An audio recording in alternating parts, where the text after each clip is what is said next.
Hi, everyone. This is Catherine from Two Bright Lights. Thank you so much for joining us today. We know that there's a lot going on in the world, and we hope that you are all staying safe, that you're healthy, and everything during this time. So today we are with Tayler Hollman, TAYLRD Media Designs and Source Co. And she's going to be taking you through today's topic, being intentional about finding your niche. So welcome, Tayler. Hi, everybody. Thank you so much, Catherine, for inviting me to talk about something that's not related to the topic that I'm personally starting to tune out for sanity reasons. And I'm very thankful that all of you joined us to create some quiet space and have a productive conversation about things that we can all do in the future once the world starts to spin in a familiar way. So I'm going to put the presentation up so that you guys can follow along.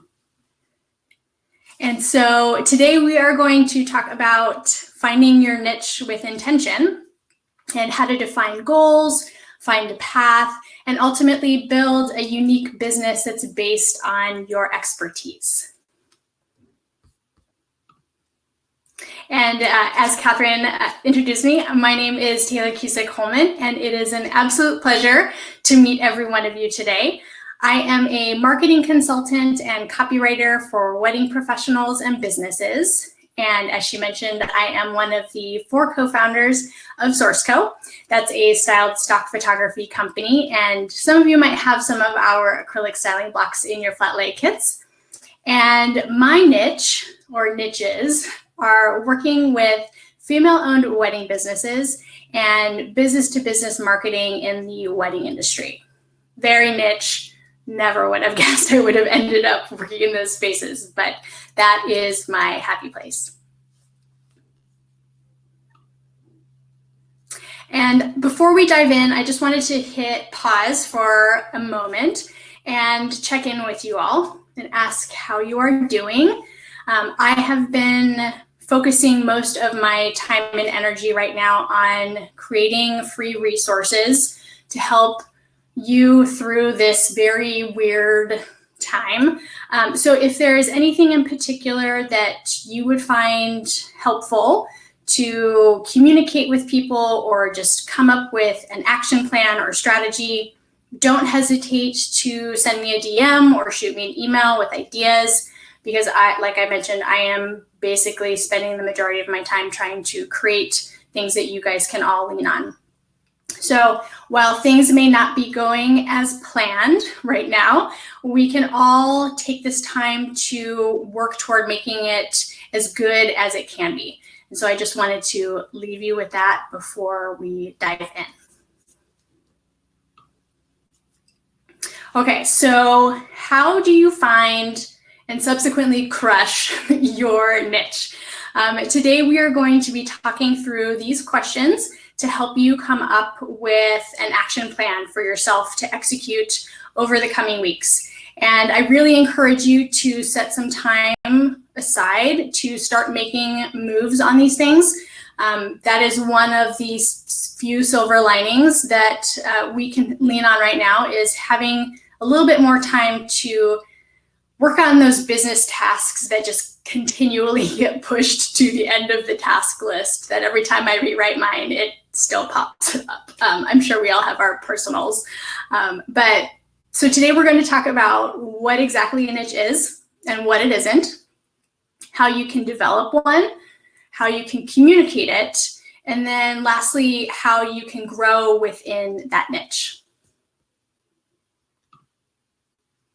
So as we dive in, I wanted to set kind of a common foundation to help us all get on the same page about what a niche is and what it isn't.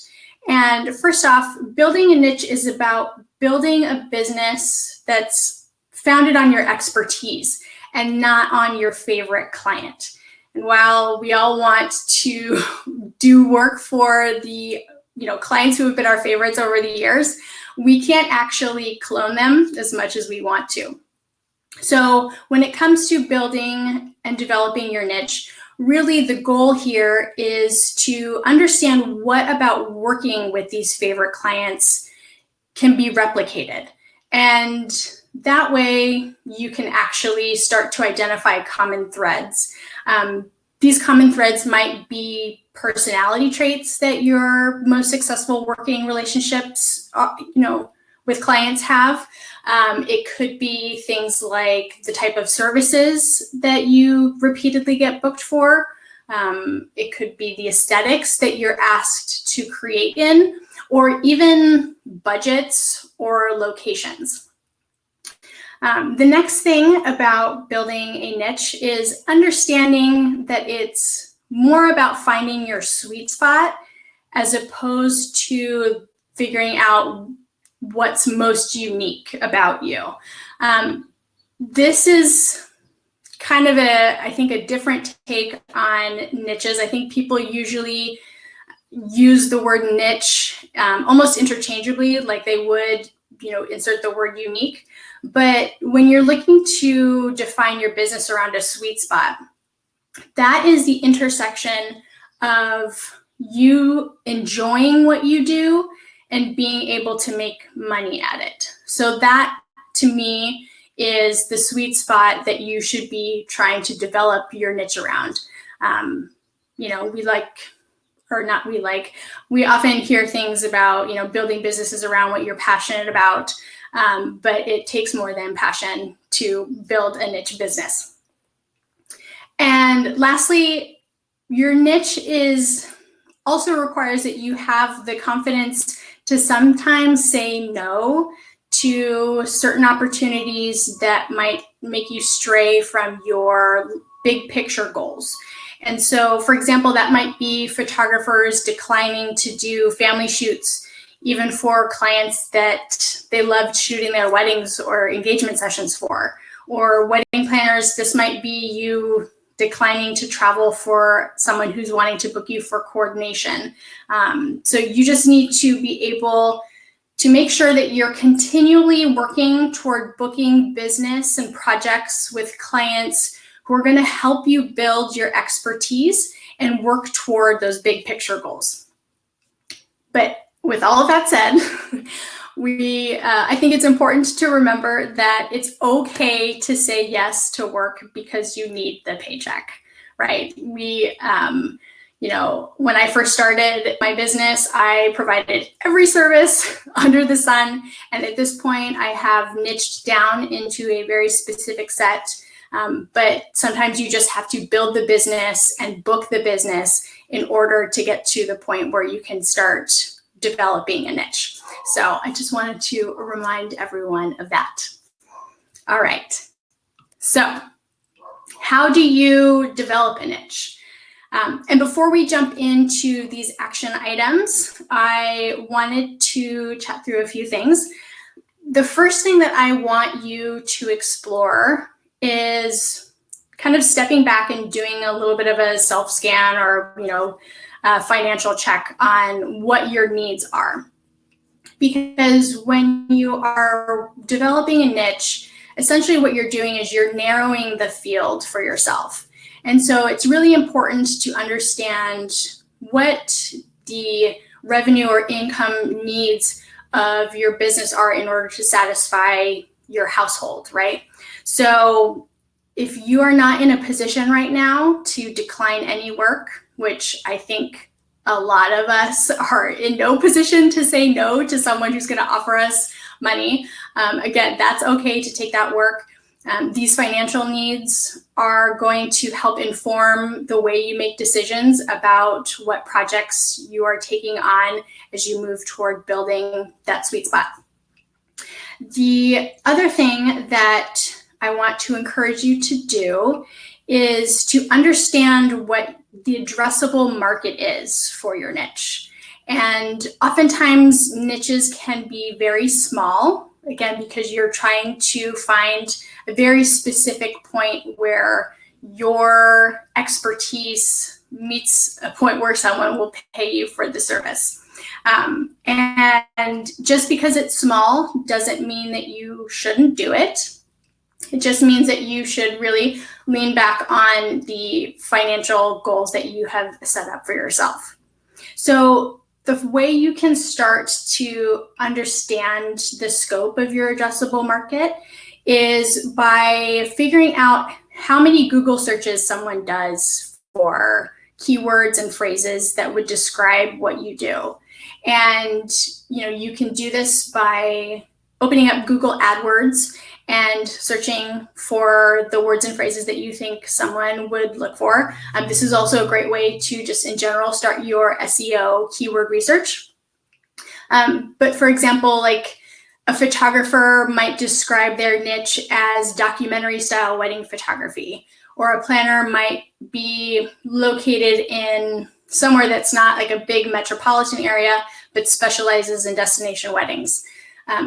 The search volume on those keywords and phrases might be very small, but again, that's okay. You're carving something out for yourself. And I think Catherine has some good ideas about how you can use publications to help develop your niche as well. Yes. So obviously through Two Bright Lights, your main goal should be researching what outlets and which publications target the same niche as you and what you are thinking. So regarding content, you always want to know what publications are looking for. By looking for this, you can look through their previous features, their social media platforms, anything to get a sense of what their audience is and what exactly they are looking for. A few features that Two Bright Lights has that you can utilize as well are the live feed on the homepage. And that way you can kind of see what type of content they accept and what they're looking to publish. Other than that, you can use the publication matching tool, and you can always look at the active list of submission requests under the requests tab. And you can look and see exactly what a publication is asking for. And if any of your content fits that. Another thing to do is checking out the Two Bright Lights publishers page. So within your community tab, you have the ability to browse all of the publications on Two Bright Lights. So you can look at their editorial style, any submission requirements that they have, and any preferences like content categories or a photography style. And that way you can really hone in on that niche. Those are awesome tips. I think that even just like the first part of this conversation shows that a niche isn't going to just fall into your lap, nor are you going to find it in 15 minutes like Pinterest tells you can do. I don't know if you guys have ever searched like anything about niches on Pinterest, but there's so many pins that claim that you can find it in 15 minutes. But these are just some of the first steps that you should take in developing your special sweet spot. And so now that we are moving into the action items of this portion, I want you to start with creating a hypothesis about what your niche is. Sorry to bring back like a 7th grade science word, but I use the word hypothesis because developing your niche is something that takes trial and error. And so you have a general idea of what you are making assumptions about, and then you want to then over time test to make sure that you are staying on track. And if you're off track, then you can make pivots to adjust.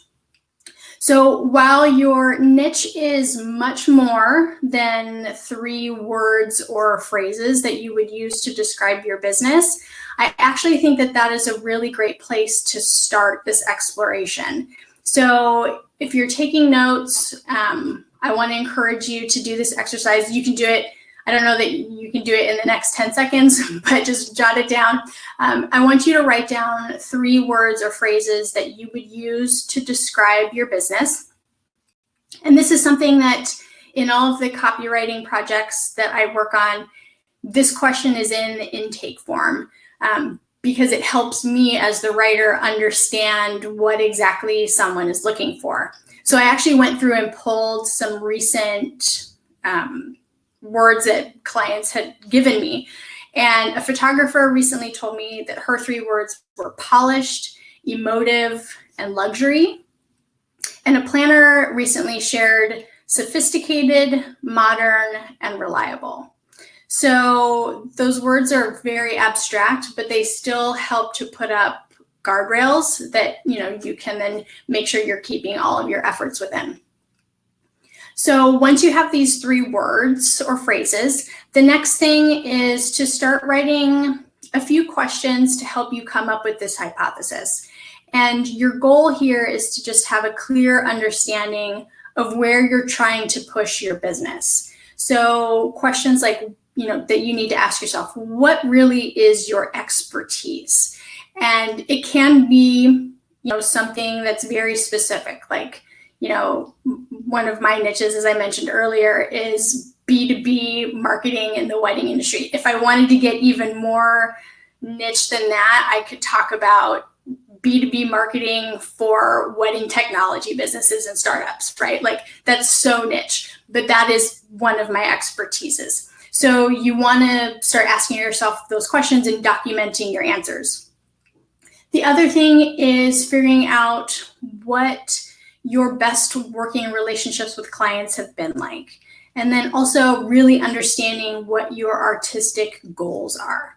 So once you have this series of questions and you've kind of mulled everything over, I really want to then encourage you to come up with questions that you can fold into your sales and consultation process, because that's where you're going to get the data, right? You need to be asking these questions, not explicitly telling people like, hey, I'm asking you these questions because I'm trying to develop my niche, but you want to ask these questions to the potential clients or booked clients that you have so that you can have actual data points. So for a photographer, that might be, photographers who want to do documentary style photography of weddings. That might be folding in a question like, would you prefer for me to focus my time capturing candid moments, or would you prefer that I focus on posed portraits with you and your spouse? For planners, I actually think that having your, whether it's a lead or someone that has already booked you, I think having them go through the exercise of coming up with their own 3 words is a great thing for you to fold in. And so once you have, maybe it's just 2 or 3 questions. Once you have these questions, the next thing for you to do is develop a system to start tracking these insights. And the most functional but very unsexy place to do this would be in an Excel sheet or a Google sheet.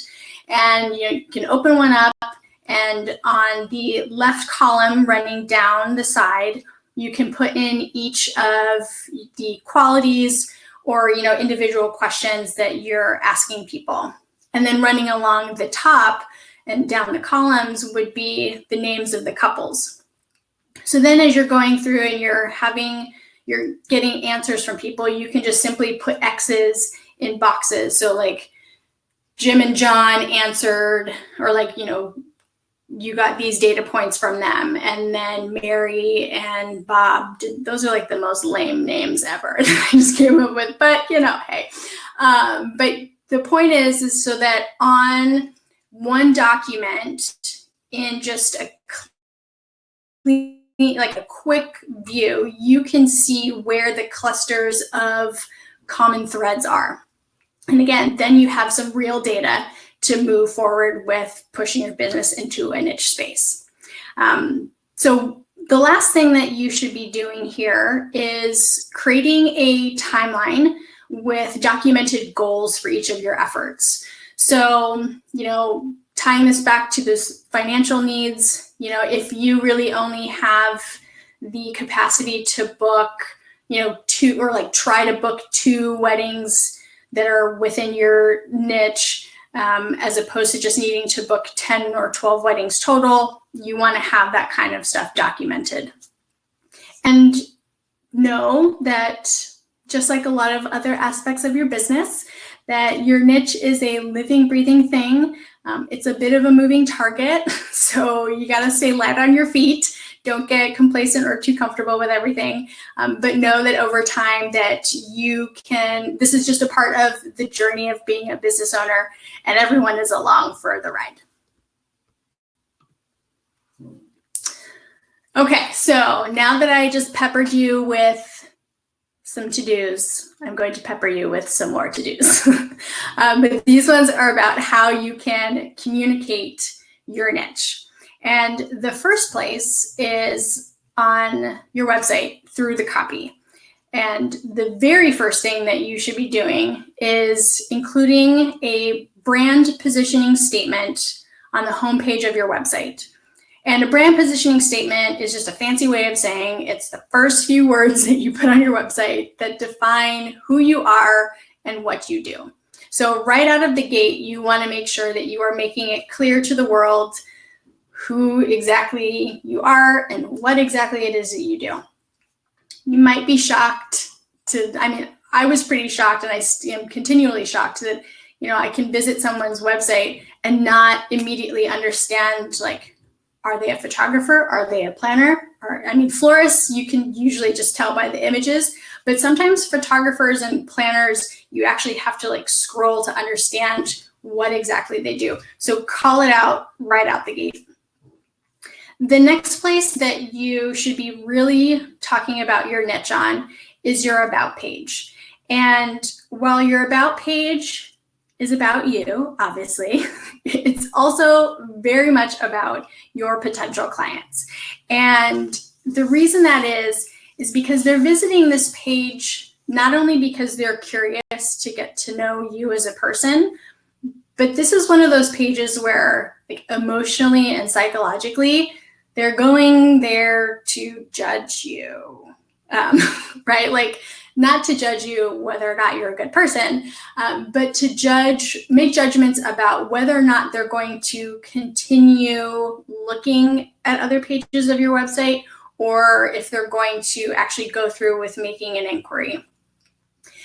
And I say that because across the board, if you take an average of every website that exists, pricing pages and about pages are the most visited pages of websites in general. So there is a real opportunity to say something that really resonates with potential clients when they're looking for someone who provides a niche service. The other page of your website that I really would love to see people make better use of the real estate is the services page.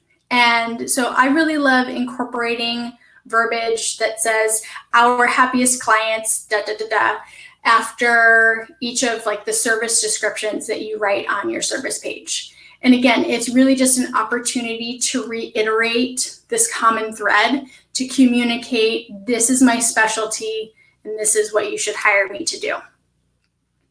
The next place that you can communicate your niche is through your brand imagery.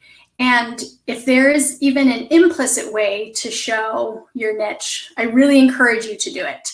And that is probably one of the most abstract sentences I've ever said. So some examples of what I mean by that are, if you are someone who is very hands-on with your clients, then make sure that you're including images on your website and sharing images on social media that show you in the same frame with your clients, right? Those actually are pretty hard to get. But if that is something that, adds to the client experience of your sweet spot, then make sure you're showing people. Another example is whether you serve a luxury clientele or you're trying to work into serving a luxury clientele, in addition to your portfolio needing to speak directly to them, make sure that your headshot is more formal. Don't have your headshot be you in jeans and your favorite feminist graphic tee, is all over my website, because that's not going to speak to someone who's looking to book luxury services. And lastly, when it comes to your brand imagery and your brand story, if you have the opportunity to invest in video here, this is the spot to make that investment to help you explicitly and visually communicate what your niche is. The next space you can communicate your niche is through your portfolio, and you've heard it a million times before and you'll hear it a million times after, but you really need to be showcasing the work that you want to do more of. And if your niche has a visual component, for example, if you're a photographer and you do moody photography, if you're a film photographer, if you do documentary style, or if you're a luxury wedding planner, a destination planner who plans the most beautiful weddings in the most beautiful far off places that we all really want to go to right now but can't, make sure that you are highlighting images that show that. And I think Catherine also has some great tips to fold in here as well. Yes. So like Tayler said, how this translates to you on Two Bright Lights. One thing we always stress, and which is, an important role in the Two Bright Lights process, is your album story. So you always want to be providing context to complement your photography and how it relates to it. So for example, if you have a styled shoot, always share the inspiration from the shoot as well as the goal, like what is your motive here? And for a real wedding album, include how the couple met, why they chose the venue, anything that you can get about the couple is really beneficial. And you can use this album story as just a bulleted list. But like I said, it is a mandatory step in this submission process because it is the information behind the photos and why it's there. Another thing to utilize when you're using Two Bright Lights, and if you have like a real wedding album, you can always use the client questionnaire, which is a pre-formatted list of questions for your client. If you don't necessarily want to burden them with filling it out themselves, look at the questions prior to meeting them and just ask them the questions along the way throughout your day as you're shooting photos. That way that you can highlight exactly what they want to be told for their story and in their photos.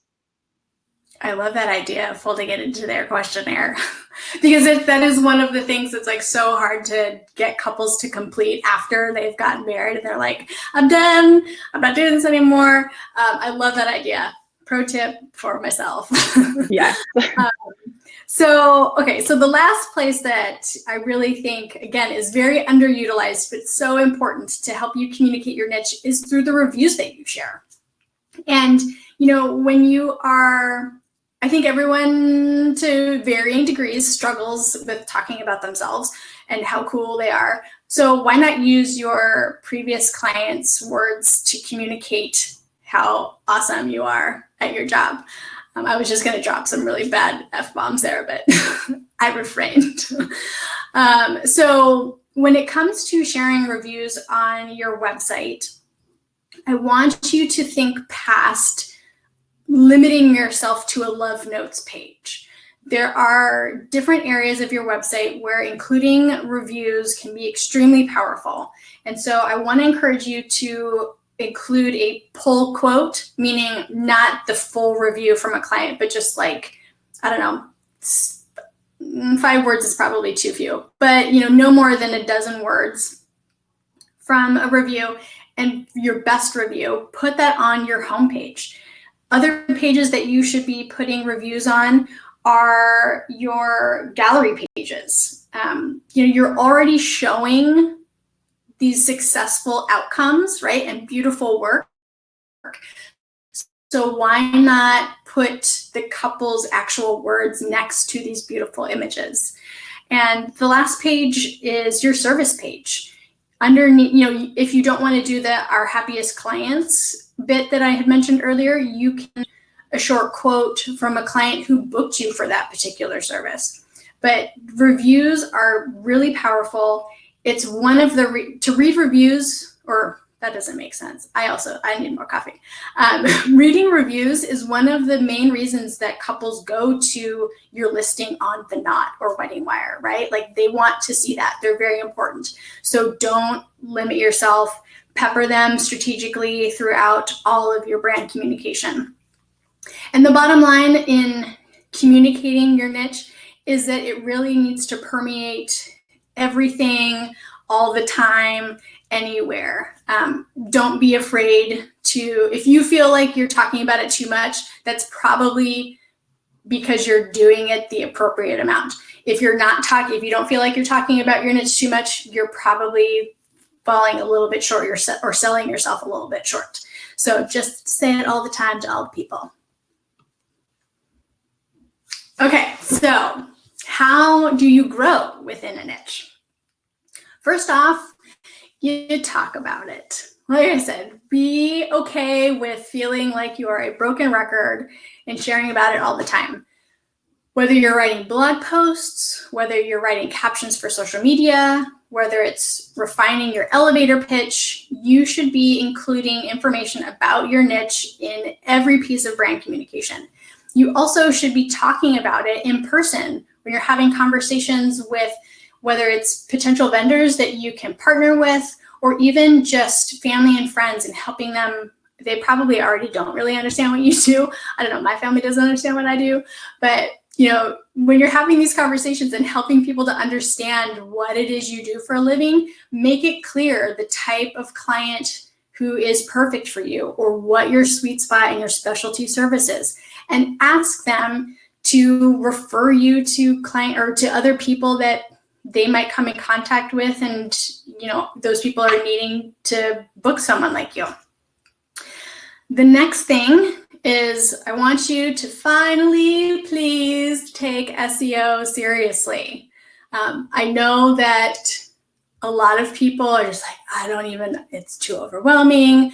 I don't know where to start. And I'm here to tell you that SEO is actually not, once you have done a little bit of research or taken a short class and you understand what SEO is, it is not scary at all.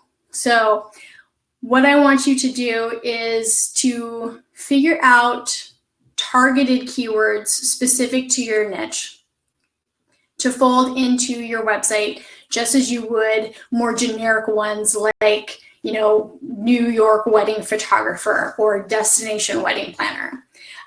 The good news is for these niche keywords, they usually are I won't use the word very because I don't want to make promises, but they are usually a lot easier to rank on the first page of the Google results for, because there's not a lot of search volume, and also there's not a lot of people targeting it.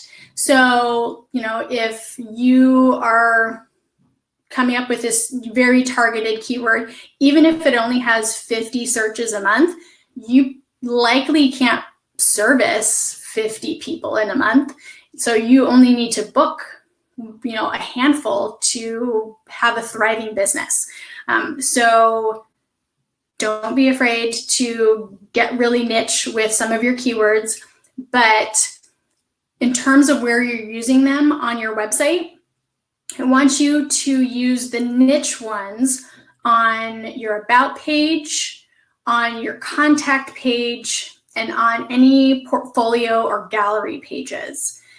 I want you to reserve your homepage and your service page for those more widely searched key terms, just as part of your overall SEO strategy. And the last thing that I wanted to talk about before passing it over to Catherine is, just surround yourself with complementary professionals, people who are marketing to the same type of audience. That way you can create a referral network where if someone is booking someone and they're looking for a complimentary service, that you guys can just create this happy little world of sharing business. Yes, awesome. So I guess the big question here is, how does Two Bright Lights help you connect with an audience that's interested in your niche? So as I previously mentioned, always utilize all of the available resources on Two Bright Lights. Really researching those publications. If you live in Philadelphia and you're looking for a Philadelphia-based audience, look at regional publications. Look at those smaller blogs and sites that are close to that type of community. Like I said, always look at submission requests, look and see what publications are looking for. So if you have that type of content, you can go ahead and submit that right then and there. Look at the Two Bright Lights live feed, see what's being published, see what other people are doing, and see how your content compares to that. Is yours similar? Is yours different? And within that, what publications are publishing something that's similar to what you do and within that niche that you have. Other things that you can do, like I said, is looking at the publication matching tool when you're getting ready to submit an album. That's super helpful because the Two Bright Lights site gives you recommendations right off the bat before you even submit to anybody else. And when in doubt, always reach out to us here at Two Bright Lights. We're always here to help you, and we're always happy to help. So if you have any questions, just always reach out. Awesome. All right. So those were all of my ideas. So I would love to open things up to your thoughts, your feedback, and your questions.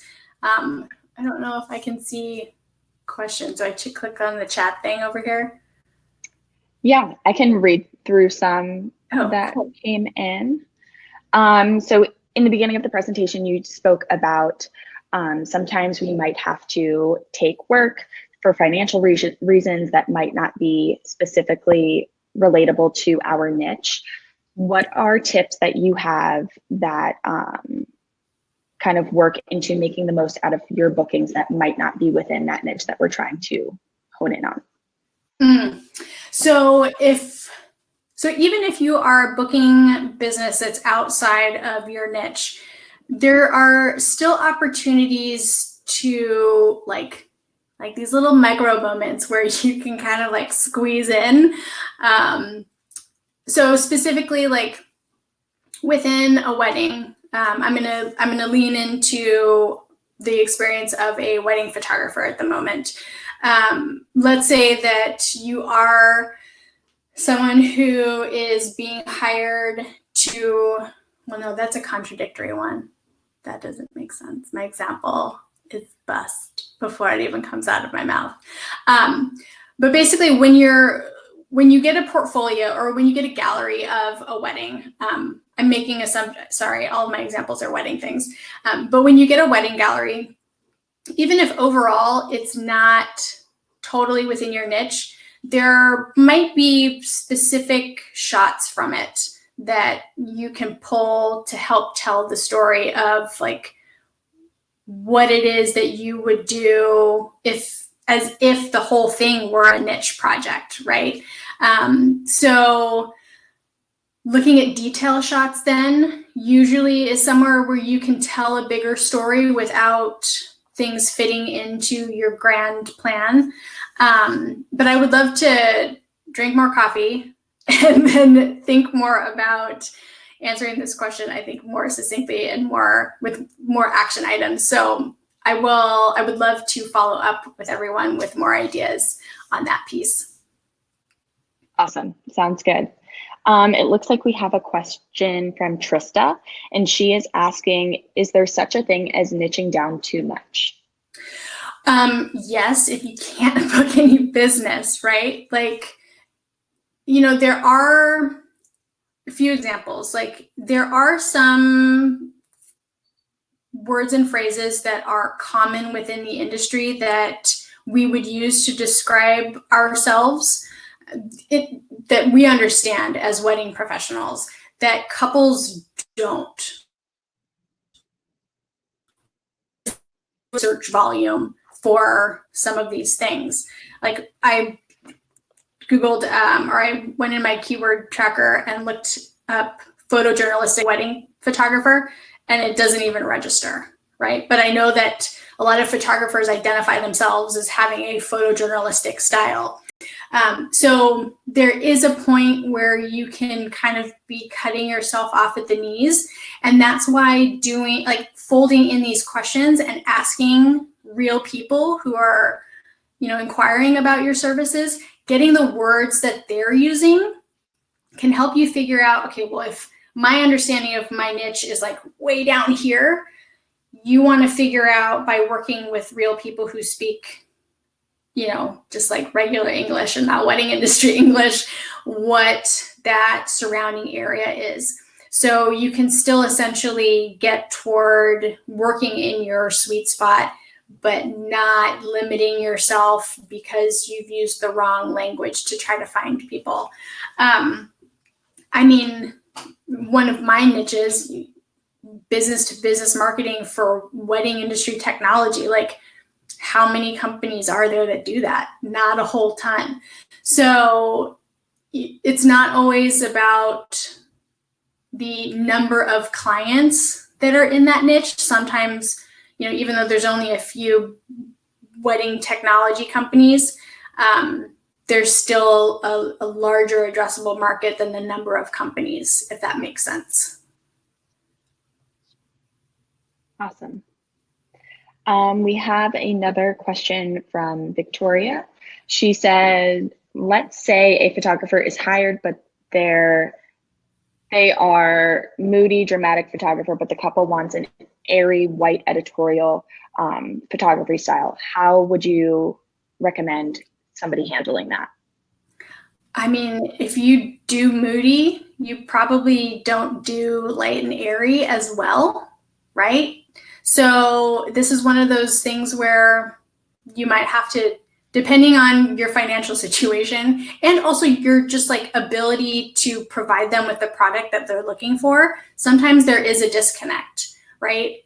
So if you can switch your photography style from dark and moody to light and organic, if you are totally capable of doing that, then you can make that pivot for those moments when you need the paycheck.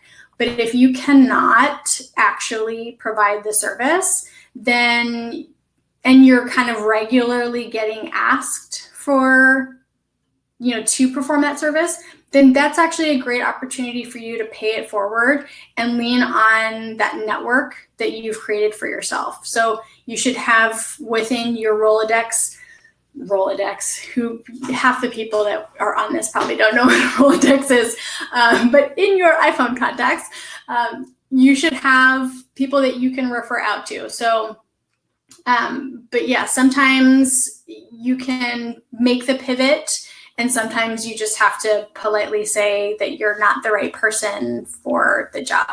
Because in the end, you don't want to have them have a poor experience working with you, because that actually is more detrimental to your overall business and reputation. Cool.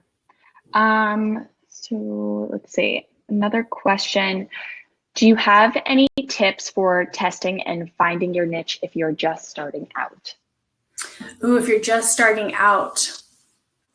So this is one where you actually could have like multiple hypotheses, right? And I'm going to go back to my experience of starting my consulting business, where I thought I would love doing social media management and marketing strategy and graphic design and this. And so I went through and just let myself offer the range of services. And over time, I figured out, nope. So when you're just starting out, I do think that it is a smart strategy. It's a smart strategy to allow yourself to have a wider top of the funnel. And then you're, over time, then you're moving toward having a more exact niche. So I think looking at the services that you provide, if they're vastly different from one another, then you can go through this exercise of, having different questions for the different people who are inquiring with you, and then having different tabs on your Google Sheet or your Excel sheet to track which of the niches, or to keep all of the information organized for each of your niches. But you don't want to cut yourself off because you've started with too few options. I think there's a ton of growth that happens in the first few years of being a business owner. And so really be open-minded about listening to what other people are telling you you're good at, right? Because sometimes that's different than what we think we're good at. And then trying to get things to cross with your sweet spot of what you enjoy and what you make money at.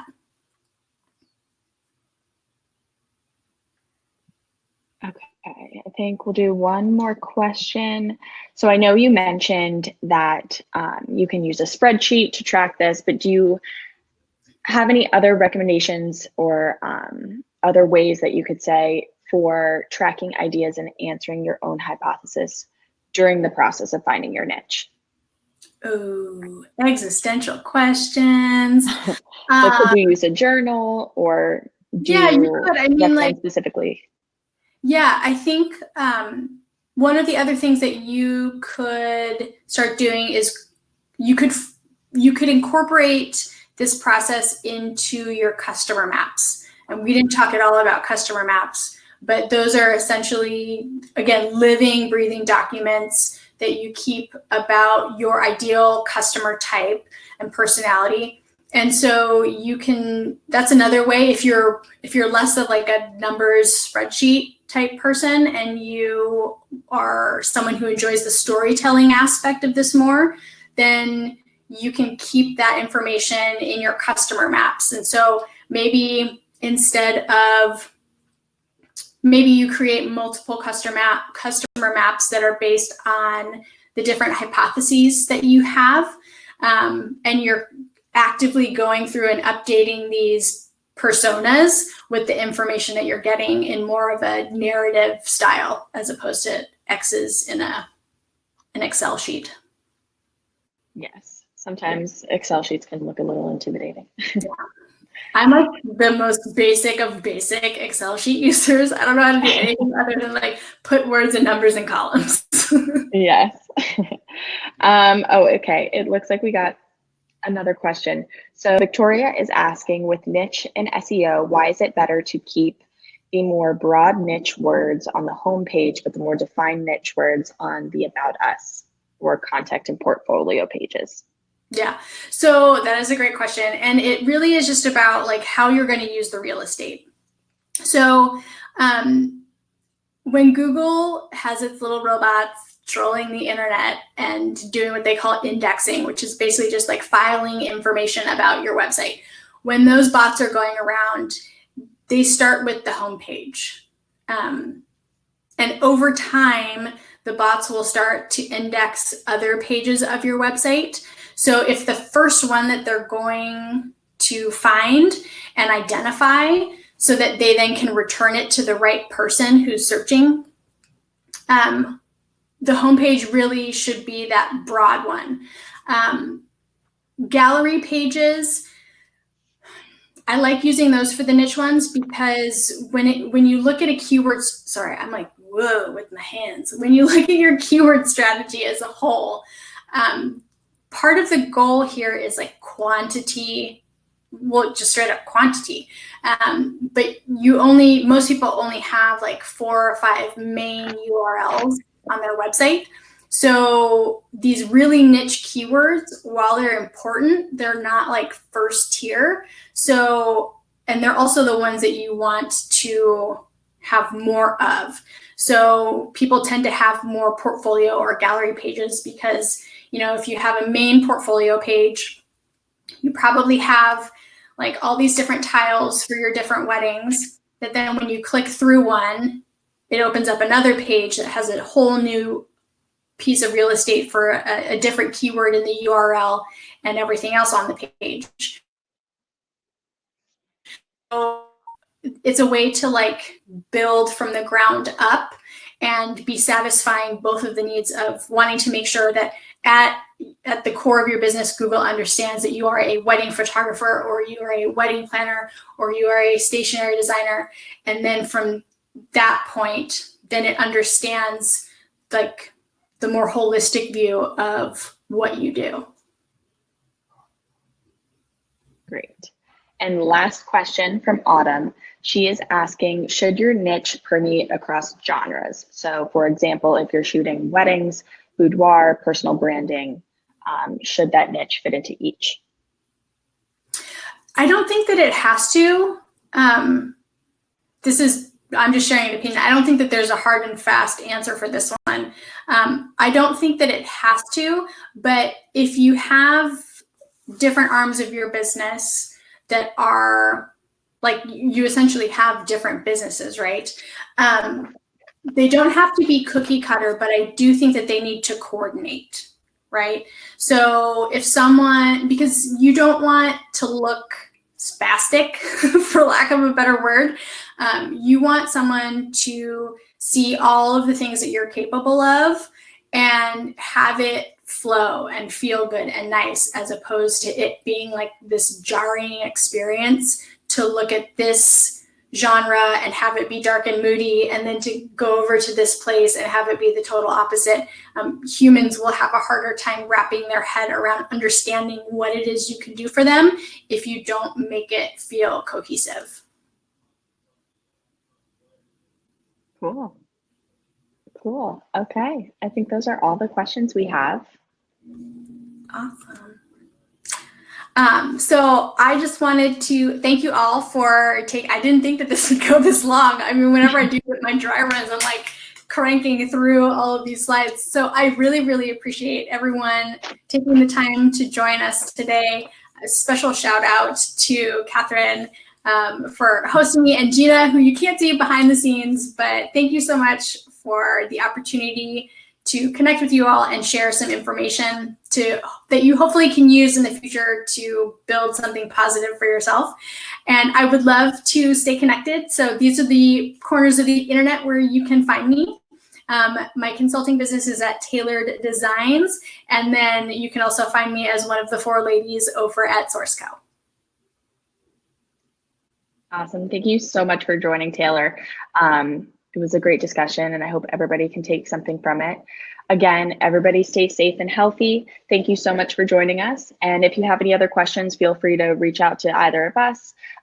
We will send a replay link around of the webinar so you can look back at it anytime you want. So thank you, everyone, and enjoy the rest of your day. Awesome. Bye, everyone. Bye.